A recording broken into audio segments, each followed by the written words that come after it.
한다는 건 아니지만 각 가정에서 예배드리는 모습을 꼭 사진을 찍어서 꼭 저에게 보내주셔서 나중에 교회에 이렇게 역사에 하나 이렇게 남겨놓으려고요. 우리가 이렇게 예배드렸던 적도 있다. 그래서 나라 민족을 위해서 기도해야 된다. 그래서 각 가정에서 예배드리시는 모습을 꼭 사진을 찍어서 저에게 보내주시고, 안 찍은 가정은 누워서 드렸구나라고 제가 생각을 하도록 하겠습니다. 헌금은요, 이제 가정 예배 시 여러분 잘 준비된 헌금 봉투에 드리셨다가요, 교회 오실 때 다음 주에 오시면 좋겠는데 또 상황이 어떻게 될지 모르겠어요. 어제도 계속해서 경기도에서 전화 문자가 오고 하나십청에서 문자가 와서 예배드리지 말아주세요. 예배드리지 말아주세요. 참 가슴이 아프지만 또 우리가 하나님이 허락하신 이 국가 권력 안에 또 순종하는 것, 또 동참하는 것, 우리가 탄압받고 이런 개념이 아니라 질병과 이런 상황 속에서 우리가 배려해주고 우리가 섬겨주는 거라고 바라보시면서 이 시간을 넉넉하게 감당해내셨으면 좋겠는데요. 여러분 오실 때 또 헌금은 그렇게 교회에 내시면 되고요. 또 가능한 여러분 기도하셔서 이 사태가 빨리 잠잠해질 수 있도록 각자의 가정에서 기도해 주시기를 부탁드리겠습니다. 오늘 말씀 보겠습니다. 여호수아서 6장 15절부터 27절까지 말씀입니다.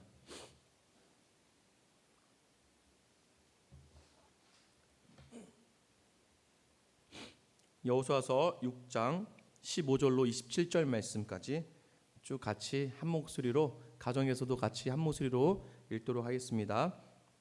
일곱째 날 새벽에 그들이 일찍이 일어나서 전과 같은 방식으로 그 성을 7번 도니 그 성을 7번 돌기는 그날 뿐이었더라.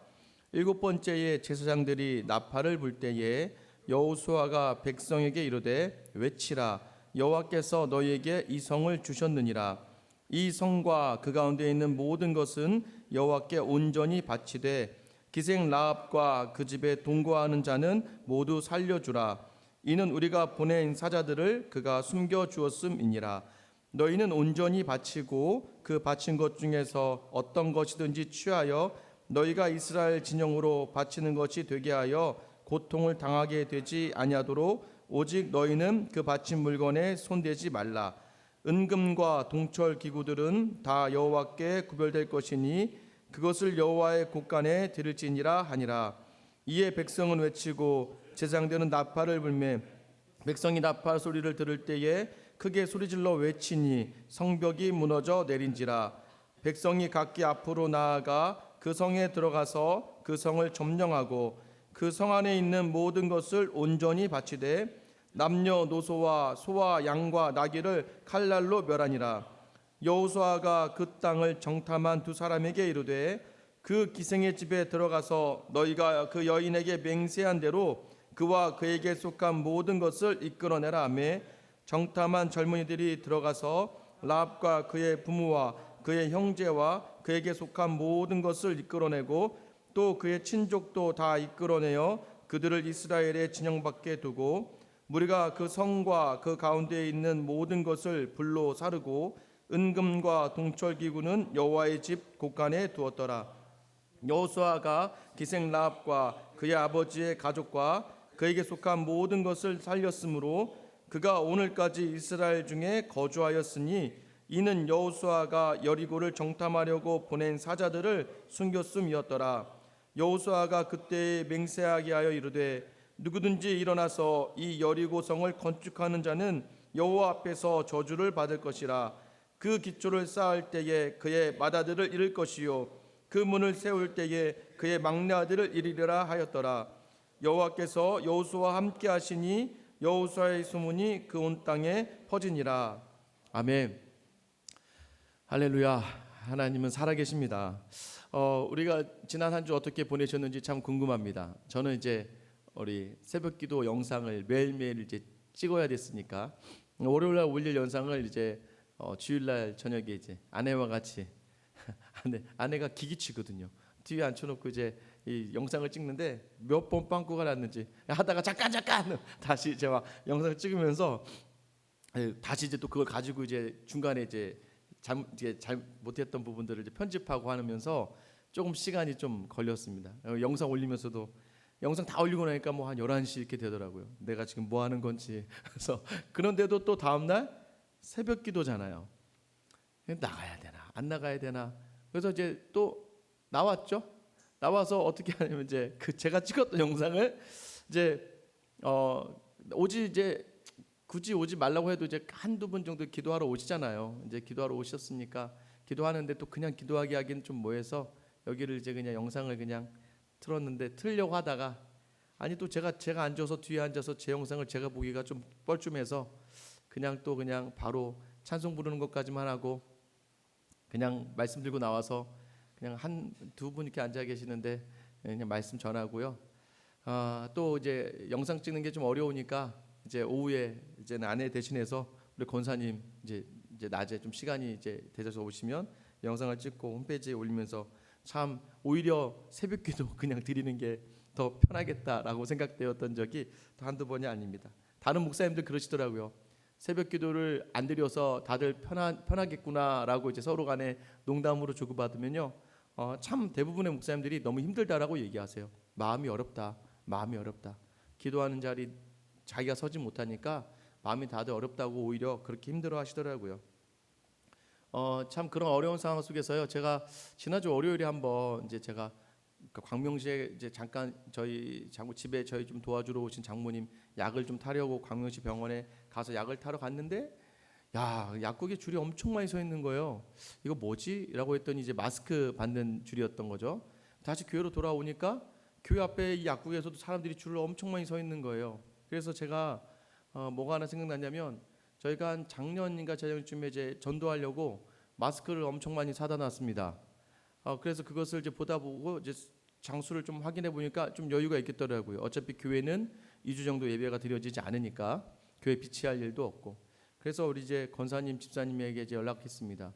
이거 좀 나눠줬으면 좋겠어요. 왜냐하면 밖에 이렇게 줄 서 있으니까 좀 우리 교회에서 좀 나눠줬으면 좋겠다.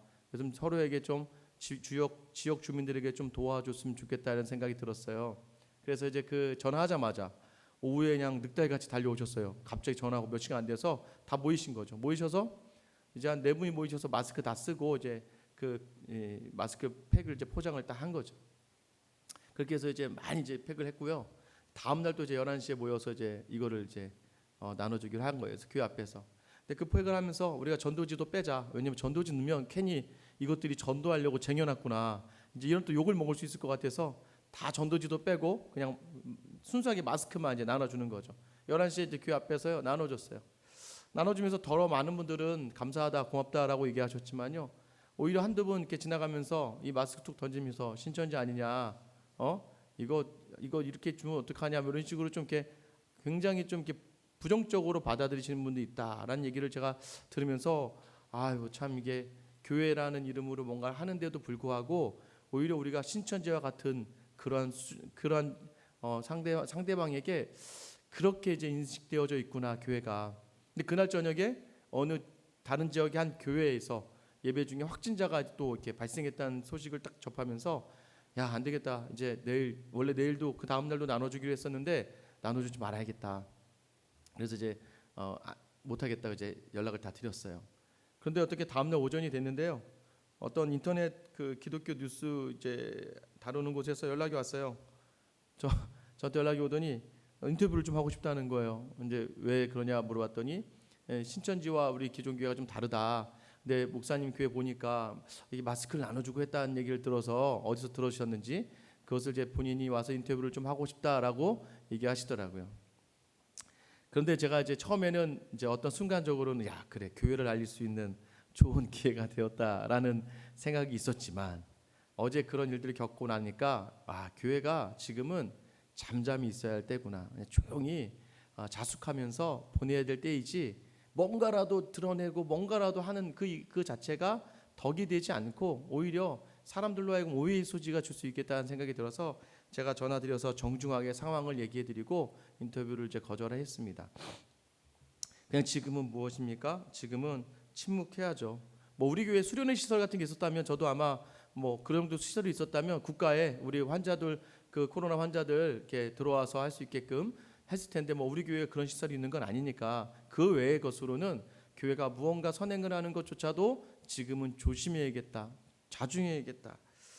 여러분 마치 이제 지난주에 우리가 여리고를 무너뜨렸던 이스라엘 백성들에게 하나님이 가장 원하셨던 것 중에 하나가 침묵하고 돌아라라는 것이죠. 여리고를 침묵하고 돌아라. 지금 마치 우리에게 주어지는 이 시간이 하나님께서 우리에게 한국교회에 야 너희는 아무 말도 하지 마. 아니요 이게 우리 사태가 아무 말도 하지 마. 이게 신천지 때문에 아무 말도 하지 마. 마치 우리에게 주시는 메시지인 것 같아요. 한국교회야 너네는 아무 말도 하지 마. 그동안 하나님의 일을 한다고 이야기했고 하나님 뜻대로 산다고 했던 너희가 온전히 그렇게 살지 못했기 때문에 지금 오히려 신천지와 같은 그런 취급을 당해도 너희는 아무 말도 하지 마.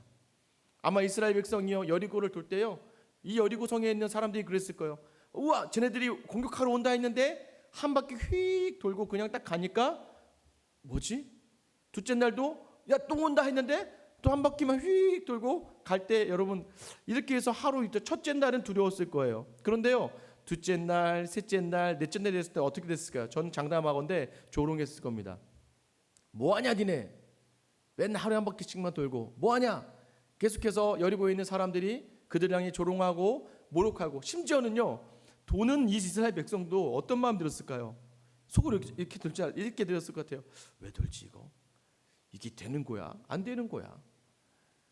이제 뭐 하자는 거야? 또는 어떤 사람은 굉장히 화가 나고 분노할 수도 있었어요. 왜냐하면 이렇게 전쟁하는 게 아니잖아.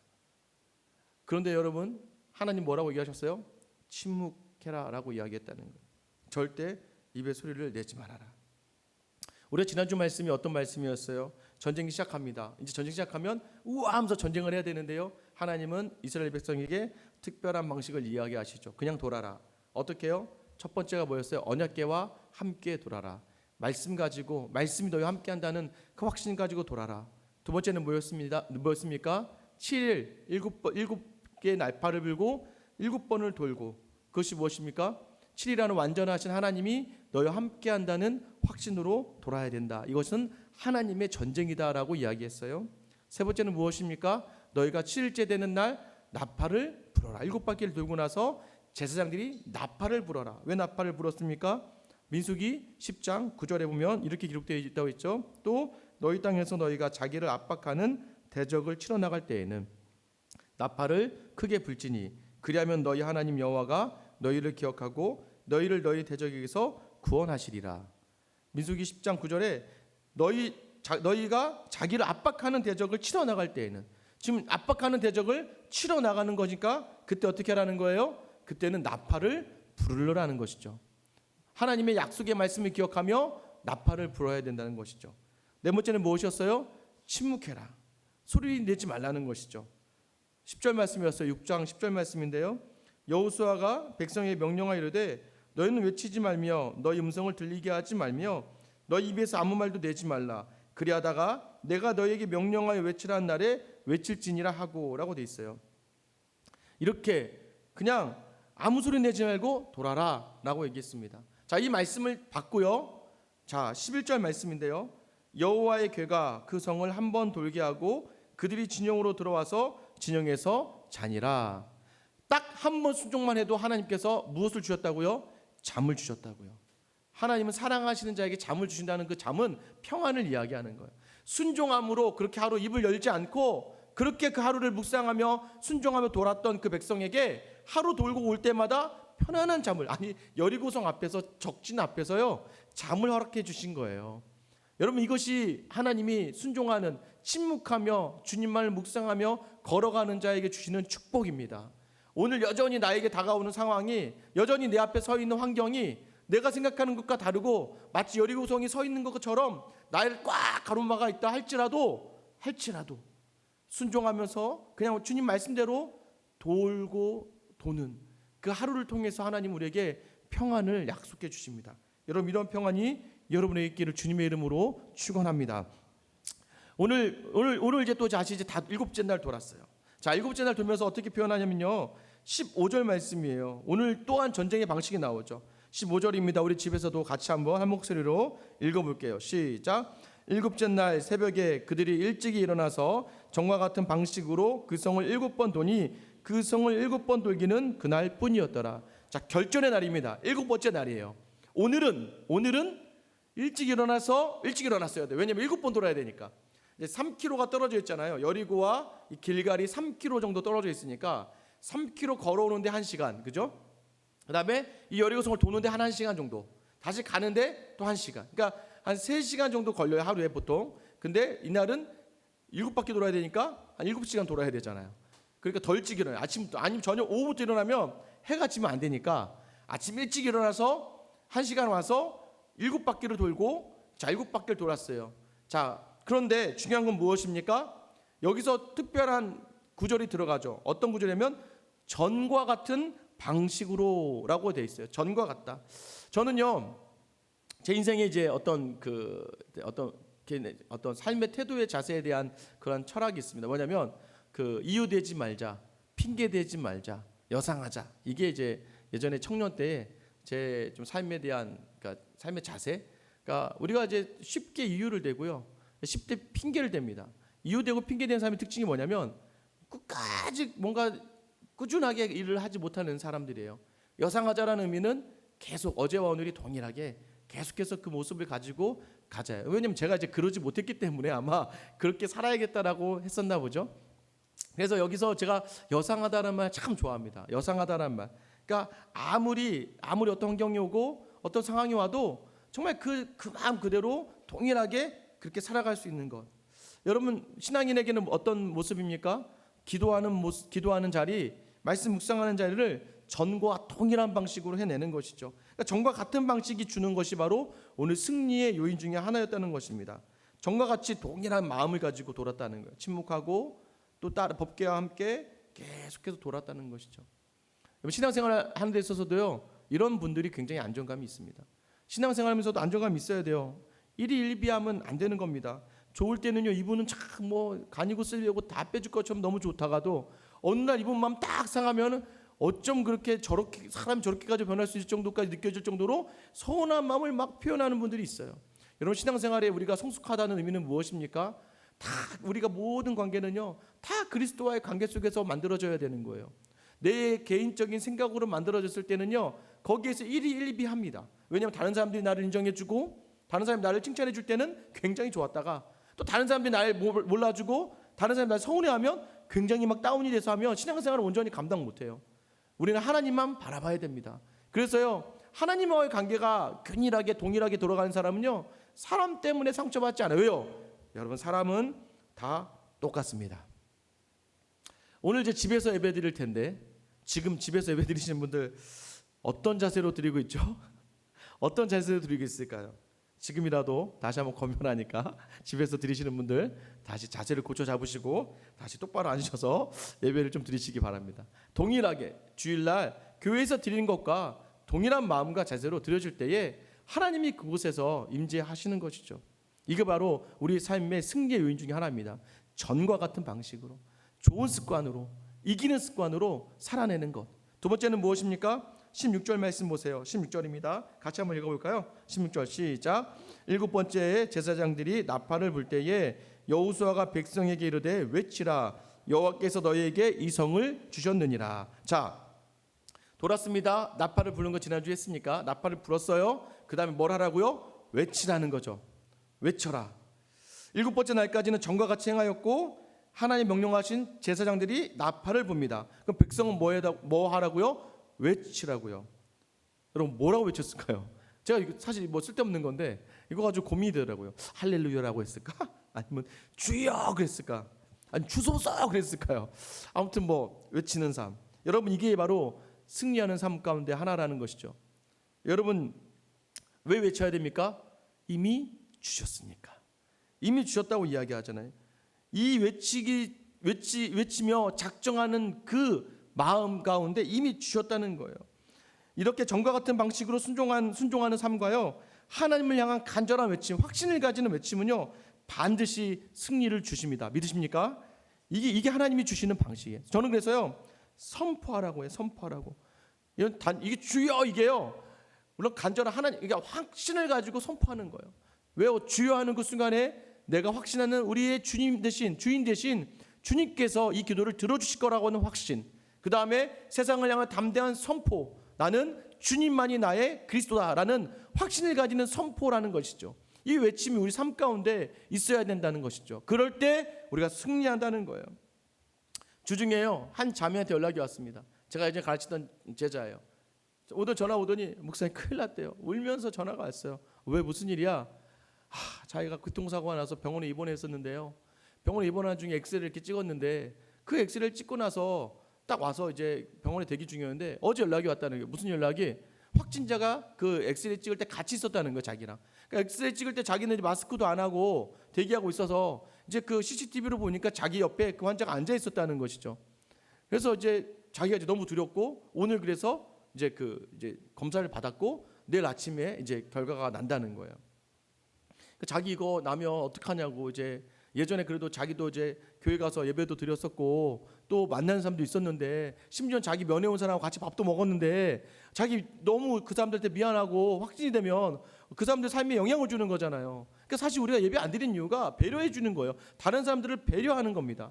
그런데요 이 자매가 너무나 막 두려워하는 거예요. 막 근데 제가 이제 이 자매에게 얘기했죠. 야, 넌 안 아플 거야. 너무 염려하지 마. 선포해. 괜찮아. 너 그리고 또 조심했잖아 그동안. 그리고 또 하나 있습니다. 또 하나는 뭐 네가 네가 걸리고 싶어서 걸리는 거냐 그게? 그리고 너도 피해자잖아. 그 사람은 또 알았겠냐? 확진자는 자기가 또 확진인 줄 알았겠어요? 그러니까 이것이 자꾸 내가 가해자가 될 수 있다는 생각을 가질 필요도 없고 또 하나는 뭐 너한테는 결혼한 남편도 없고 자녀들도 없지 않냐? 넌 그냥 2주 들어가서 편안하게 푹 쉬어라. 그러면서 준비하면 되지 뭐 어렵냐? 왜 자꾸 두려운 생각들을 많이 물론 미안한 마음들이 있겠지만 그러나 그것을 네가 원해서 일부러 그런 것도 아니고 또 그 상황이 그렇게 될 수밖에 없는 상황이었다면 어쩔 수 없이 그렇게 된 상황이었다면 그러면 또한 이것도 하나님 뜻이다 생각하고 그 시간 속에서 보내는 거다. 그러니까 담대해야 된다. 선포해라. 그리고 너는 아니야. 제가 그래서 거기서 대놓고 그랬습니다. 무슨 제가 가끔 이렇게 약간 제정신이 아닐 때가 있어요. 가끔 이제 제가 원래 굉장히 논리적이고 합리적인데 가끔 이렇게 믿음의 선포를 할 때가 있습니다. 야, 너는 안 걸렸어. 내가 확실히 얘기할 수 있어. 너 인마 내일 아침 나한테 웃으면서 전화할 거야, 자식아. 하고 이제 전화를 끊었습니다. 그럼 막 혼냈죠. 하여튼간에 그러니까 그렇게 담대하지 않고 어떡하냐. 다음 날 이제 새벽에 나와서 갑자기 그게 생각나더라고요. 주님, 아무래도 그 자매가 저한테 전화서 울면서 뭐 양성이에요. 그러면 이제 저는 뭐가 됩니까? 생각해 보니까 주님 그 자매 지켜주세요. 근데 다음 날 어떤 일이 일어났을까요? 오전에 와서요 막 웃으면서 목사님 음성이래요. 내가 그랬잖아. 내가 너는 안 걸릴 거라고 했잖아. 여러분 때로는요 이런 믿음의 선포가 굉장히 중요합니다. 왜요? 이것은요 내가 하는 선포라기보다는요 하나님에 대한 확신을 가지고 하나님이 원하시는 방향에 대한 선포가 굉장히 중요해요. 특별히 믿음 있는 사람에게는요 나는 행복할 것이다 이런 선포도 굉장히 중요합니다. 그런데 왜요? 하나님 약속이 있으니까. 하나님의 약속이 있으니까 내가 지금 포기하고 내가 지금 내려놓고 내가 지금 헌신해도 하나님이 나와 함께 하실 거니까 내 삶에서 나는 나와 함께 하신 하나님 믿고 그 하나님께만 영광 돌리는 삶을 살아갈 것이다 라고 이야기하면서 담대하게 외치는 거예요. 할렐루야. 그럼 우리 같이 한번 이렇게 우리 할렐루야 뜻이 무엇입니까? 오직 하나님만 영광 받으실 분이죠. 우리 같이 한번 큰 소리 할렐루야 한번 외쳐볼까요? 자, 시작. 할렐루야. 네, 가정에서는 안 따라할 거예요. 가정에서도 한번 해야 되는데 제가 참 제 성격상 또 하라고 할 수는 없고 이게 외침을 해야 됩니다. 주님, 할렐루야, 감사합니다. 자꾸 이런 표현들이 되어질 때 외침이 될 때요. 하나님께서 그곳에 임재하시고 그곳에 일하시는 거예요. 그게 믿음의 선포예요. 하나님 여러분의 삶 가운데서 이러한 온전한 선포로 말미암아 항상 하는 일마다 승리를 경험하는 여러분의 삶 되시기를 주님의 이름으로 축원합니다. 여러분 이제 어떻게 해야 될까요? 이제 무너져야죠. 다 끝났잖아요.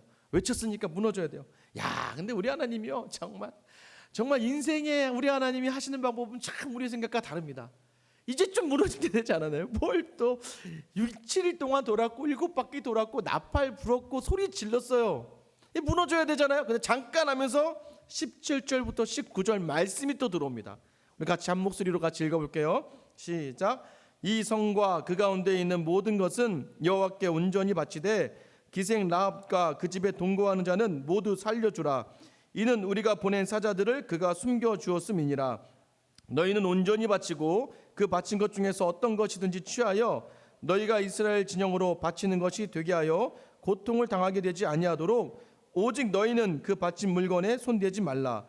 은금과 동철 기구들은 다 여호와께 구별될 것이니 그것을 여호와의 곳간에 드릴지니라 하니라. 자, 이제 막 외치고 승리의 순간에 잠깐 이거 하나 더 들어야 되네. 이거 하나 더, 두 가지 얘기하세요. 첫 번째 뭐예요? 온전히 바쳐라. 온전히 바쳐라는 것은 성 안에 있는 건 다 바치라는 거예요. 자, 어떻게 해요? 그 은금과 금과 기구들은 온전하게 하는 전에 곳간에 들여서 바치고, 자, 그곳에 있는 남녀, 노소, 소와 양과 나귀는 다 어떻게 해라?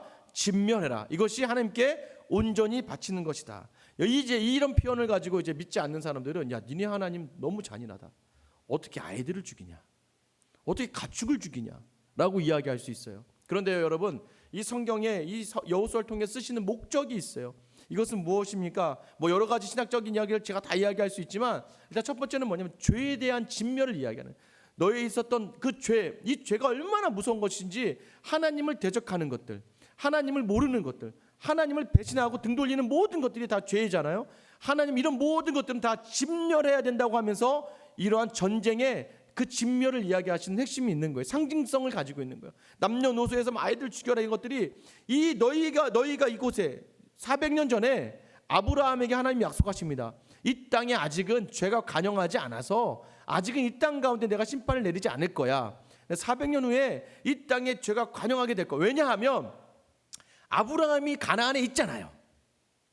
아브라함이 있으면 당연히 하나님의 사람이 있고 축복의 통로가 있는 데마다 사람들이 하나님을 볼 수 있는 일들이 일어나니까 하나님이 잠깐 너 애굽에 가 있어.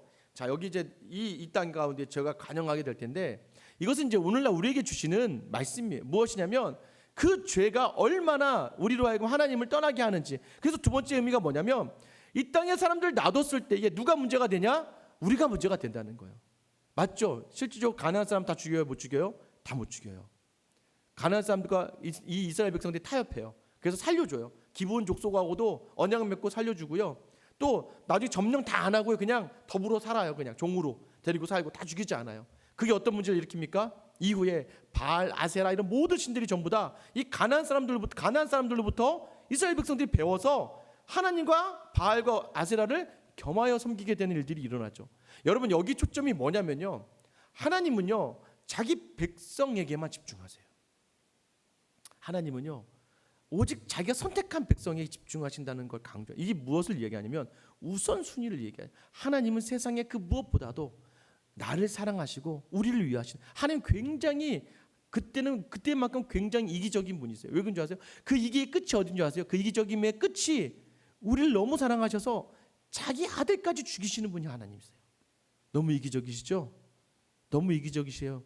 우리를 너무 사랑하셔서 우리만 중요해요. 우리만. 세상은 중요하지 않아요. 혹여나 우리가 그 세상으로 향할까 봐 세상의 것들을 다 진멸시키시려고 작정하시는 거예요. 그래서 이 여리고에 들어가거들랑 다 진멸해요. 살아있는 건 다 진멸하고 은과 금의 이런 모든 것, 자연물들은 다 하나님께 바치라. 이게 온전히 바치다라는 의미예요.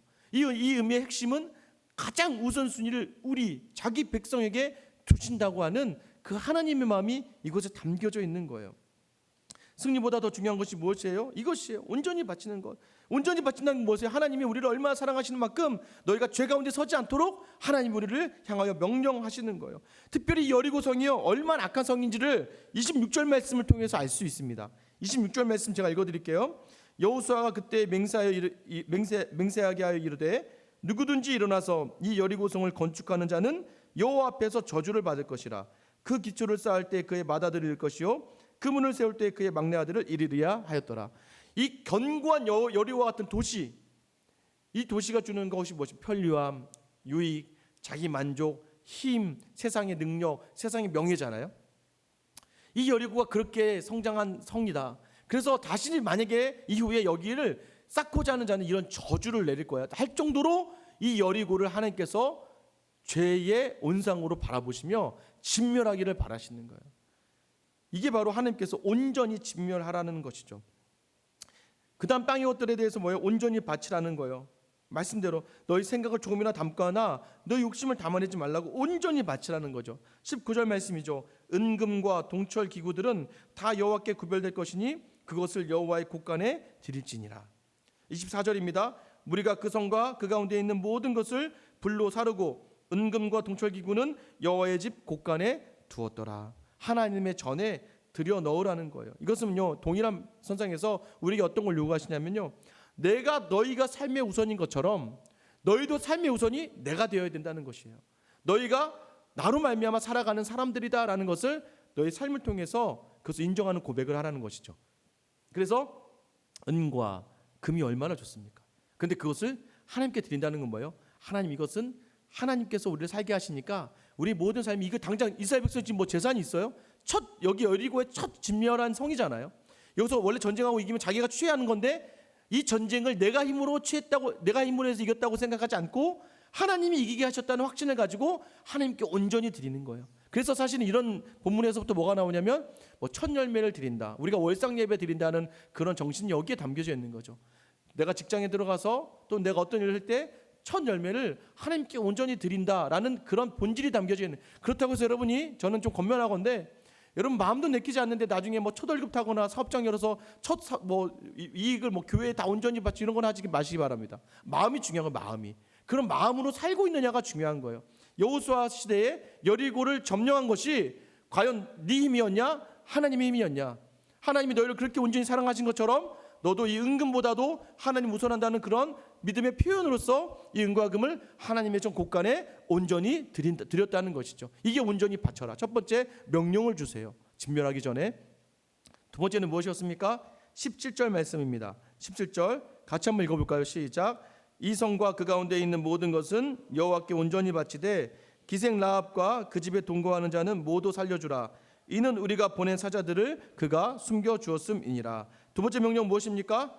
약속 지켜. 너희가 하나님의 이름으로 약속했잖아. 그 약속은 반드시 지키기로 작정해야 돼.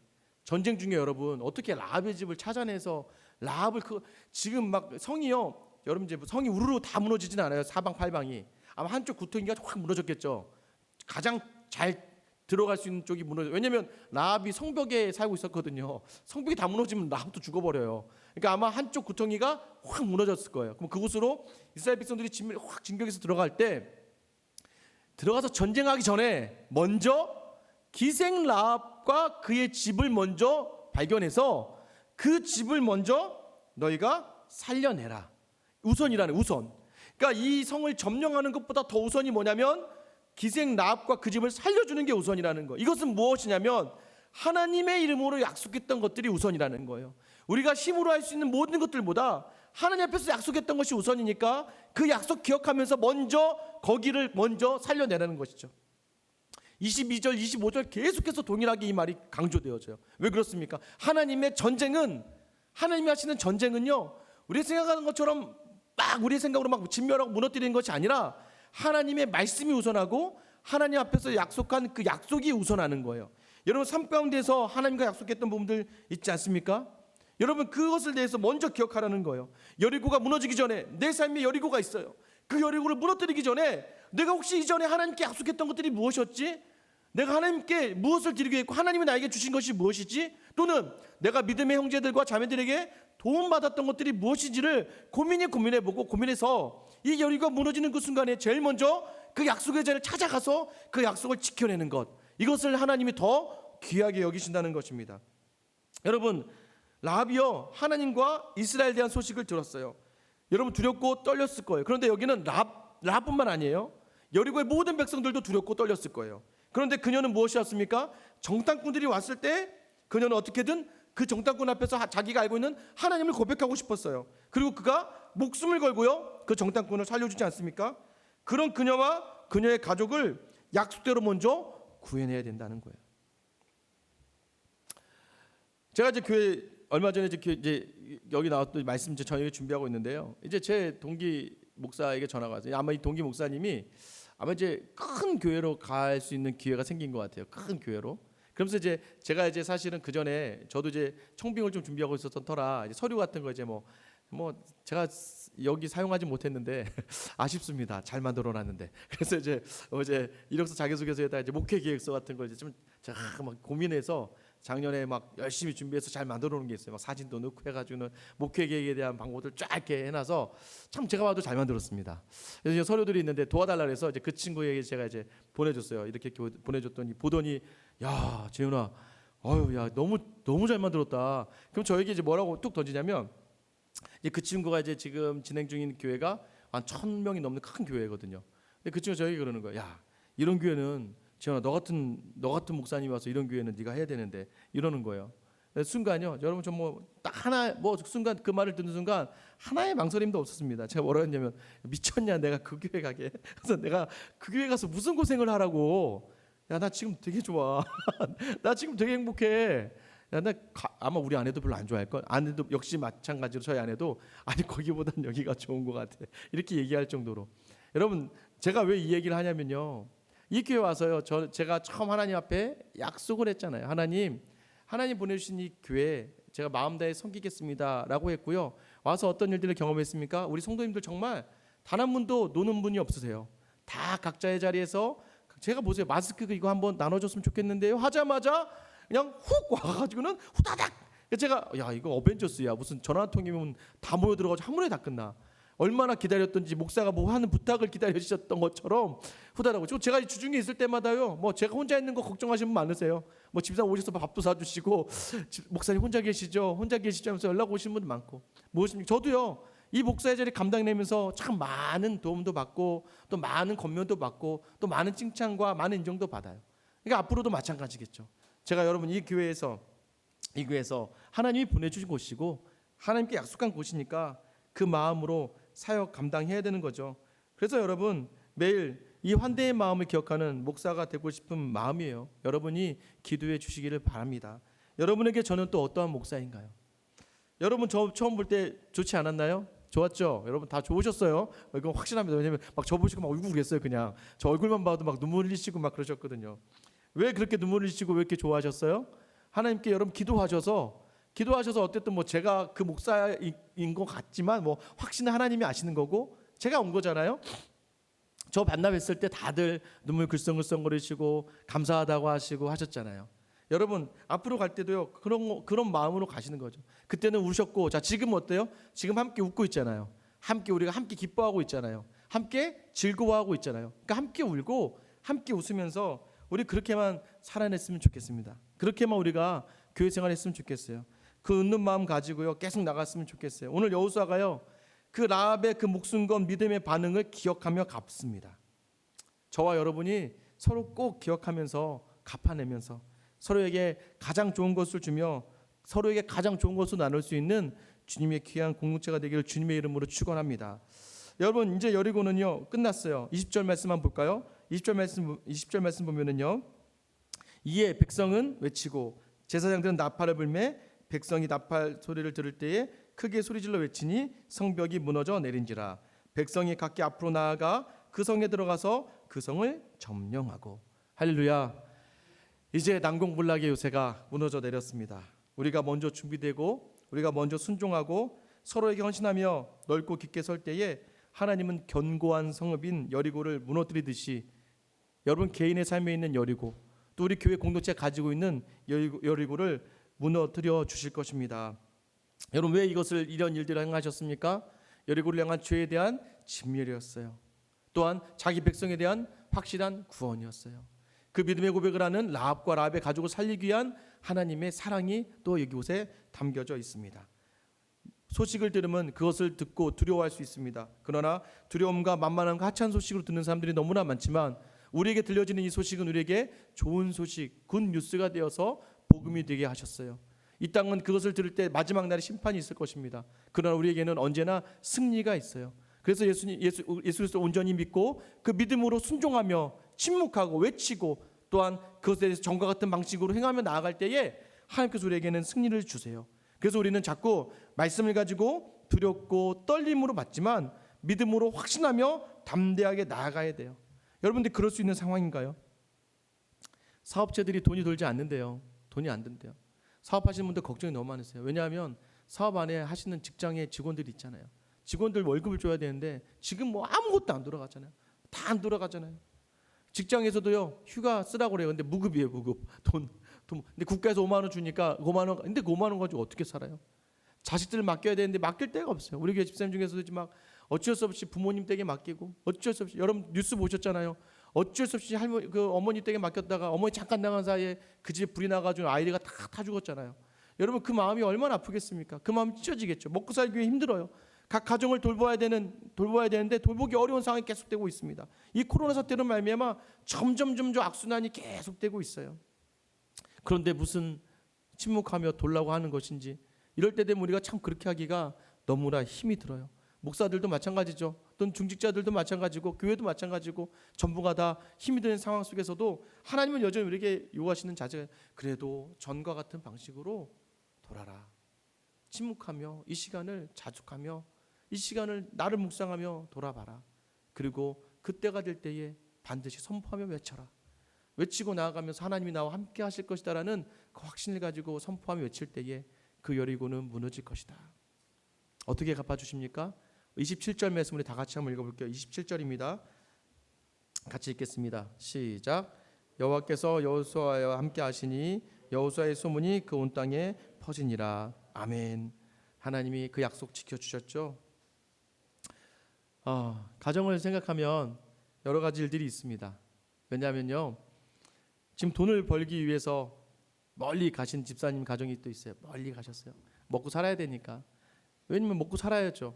그러니까 남편이 일을 해야죠.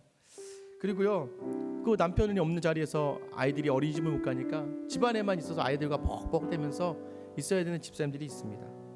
또 아파서요 병원에 가 있는 동안에 자녀를 돌보지 못하는 그런 집사님도 계시고요. 여전히 자식들 걱정하면서 내가 가진 것이 없는데도 자녀에게 하나라도 폐를 끼치고 싶지 않은 마음에 여전히 어떻게든 몸부림치며 살아가는 부모님들이 계십니다.